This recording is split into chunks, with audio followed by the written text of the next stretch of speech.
Hello बच्चों, चलिए प्रश्न पढ़ते हैं। प्रश्न में हमें दिया है चित्रों सहित एससीपी तथा सीसीपी प्रकार के समवृत्त संकुलों की व्याख्या कीजिए। इन दोनों व्यवस्थाओं के मुख्य अंतरों को स्पष्ट कीजिए। तो आइए प्रश्न की मुख्य अवधारणा समझते हैं। मुख्य अवधारणा देखिए, एससीपी हमारी क्या होती है। एससीपी होती है षटकोणीय षटकोणीय निविड़तम संकुलन।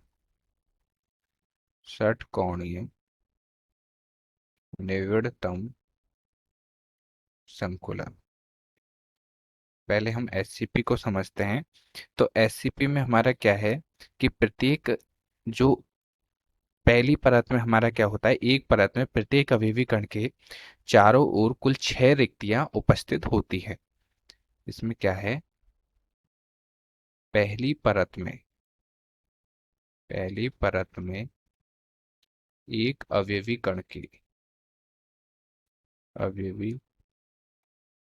कण के चारों ओर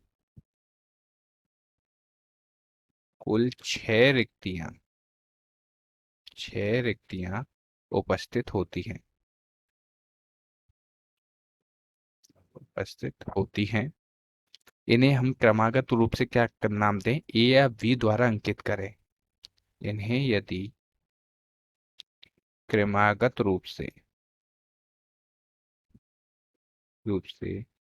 ए और बी अंकित करें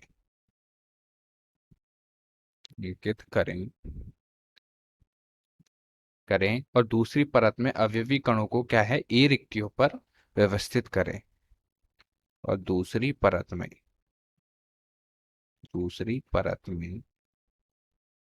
अवयवी कणों को ए रिक्तियों पर व्यवस्थित करें।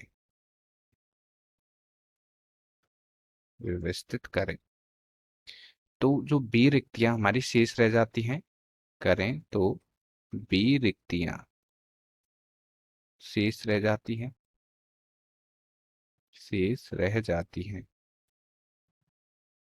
शेष रह जाती हैं। और इस प्रकार दूसरी परत में भी नई रिक्तियों के साथ साथ हमारे क्या है, बी रिक्तियां भी दिखाई देती हैं। इस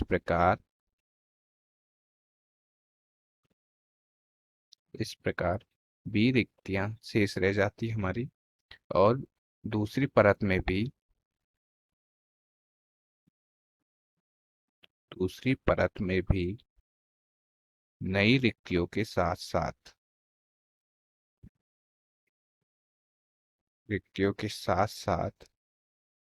हमारी क्या है, वी रिक्तियां भी दिखाई देती हैं। वी रिक्तियां भी दिखाई देती हैं दिखाई देती है। और यदि तीसरी परत में यदि हम क्या है, अवयवी कणों को नई रिक्तियों पर व्यवस्थित करें और बी रिक्तियों को खाली छोड़ दें, तो हमारी क्या है, ए जो परत पहली परत थी उसकी क्या होती है, पुनरावृत्ति होती है। तो तीसरी परत में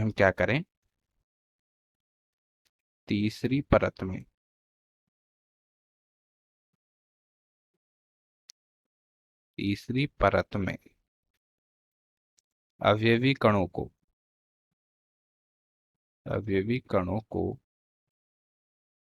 नई रिक्तियों पर नई रिक्तियों पर व्यवस्थित करें व्यवस्थित करें तो हमारी क्या है, ये पहली परत की पुनरावृत्ति होगी। और इसे ही हम क्या बोलते हैं, हमें किस प्रकार की व्यवस्था प्राप्त होगी, ए बी प्रकार की। इस प्रकार हमें क्या है, ए बी प्रकार की व्यवस्था प्राप्त होगी, जिसे हम क्या है, एससीपी व्यवस्था कहते हैं कहते हैं। और यदि हम क्या करें, जो तीसरी परत है, तीसरी परत में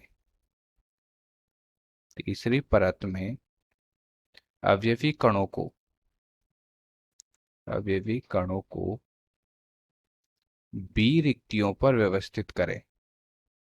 बी रिक्तियों पर व्यवस्थित करें। व्यवस्थित करें तो हमारी क्या है, एक नई परत का निर्माण होता है। करें तो जो चौथी परत होगी, चौथी परत चौथी परत के अवयवी कण क्या है, प्रथम परत की पुनरावृत्ति करते हैं। चौथी परत के अवयवी कण प्रथम परत की